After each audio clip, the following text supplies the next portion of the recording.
Patna city के bypass इलाके में बीते दिनों हुए डबल मर्डर का पटना पुलिस ने खुलासा कर दिया है।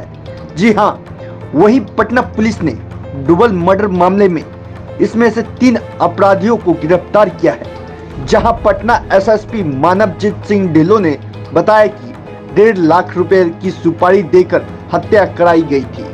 अपराधियों ने निशाने पर सौरभ और अभिनंदन उर्फ गोलू था, लेकिन साथ में मौजूद दोस्त चंदन रजक को भी अपराधियों ने गोली मार दी थी। इस डबल मर्डर की वजह गैसिंग के धंधे व वर्चस्व की लड़ाई बताई गई है। आप देख रहे हैं बिहार न्यूज लाइव। हमारे चैनल से जुड़े रहने के लिए हमारे चैनल को सब्सक्राइब करें।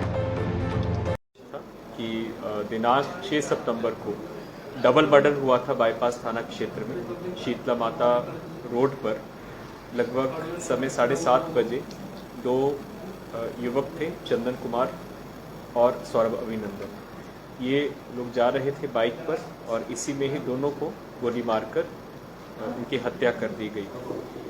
ये काफ़ी सेंसेशनल केस था और एकदम ब्लाइंड केस था। तो जैसे ही इस घटना का पता चला, साथ ही पुलिस हरकत में आई। जहाँ से ये लोग निकले थे और किस किस के साथ थे, हम लोगों ने डेटा कलेक्ट करना शुरू किया। ये अज्ञात के ऊपर केस करवाया था। दोनों के जो मृतक के घर वालों ने अज्ञात के ऊपर केस करवाया था। इसमें विशेष टीम फिर हम लोगों ने बनाई। नगर पुलिस अधीक्षक पूर्वी, अनुमंडल पुलिस पदाधिकारी सिटी, थानाध्यक्ष बाईपास, थानाध्यक्ष आलमगंज और थानाध्यक्ष अगमकुआं और मेहदीगंज, 4 थाना का टीम बना था। इसमें जो दोनों मृतक थे उसमें सबसे पहला जो क्लू हम लोगों को मिला सीसीटीवी फुटेज से मिला।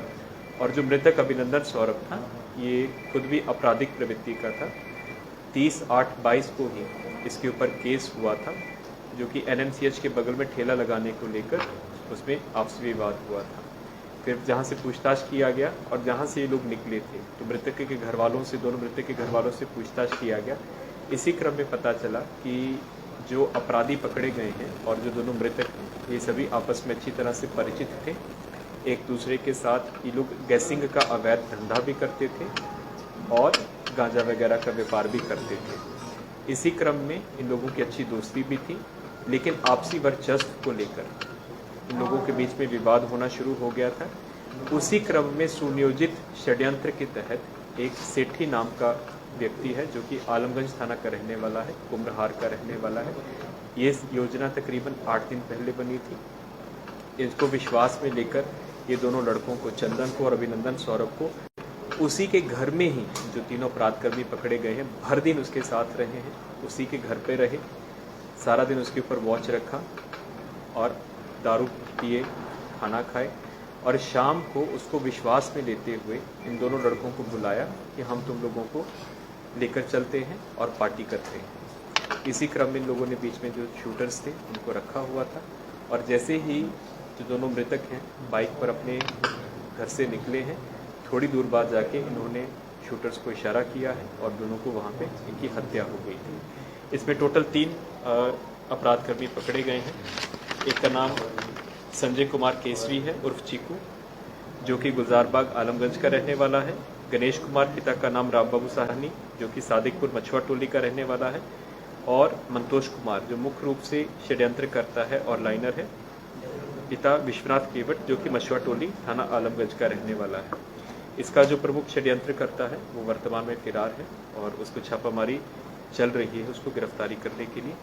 तो इस प्रकार इनसे एक जिंदा कारतूस और जो फायर हुआ खोखा वो भी बरामद हुआ है। इनमें से जो तीनों अपराधकर्मी हैं, इन्होंने बताया है कि ये लगभग 1 साल से गैसिंग वहाँ से करवाते थे और उसी के जो पैसे की डिस्ट्रीब्यूशन को लेकर था, इसमें विवाद हुआ था। और जो ठेला लगाने को लेकर भी ये लोग पैसा लेते हैं ठेला वालों से, उसमें भी पहले से इनका विवाद चल रहा था। उसी के कारण चंदन बेसिकली उसके साथ रहता था। गोलू उसका छोटा नाम है, जो अभिनंदन है, सिर्फ उसके साथ रहता था, उसका खास मित्र था और जहाँ पे भी वो जाता था उसको साथ में ही लेके जाता था। इनका जो मेन टारगेट था अभिनंदन सौरभ था, लेकिन क्योंकि हमेशा वो भी उसके साथ रहता था तो उसको भी साथ उसको टारगेट कर दिया।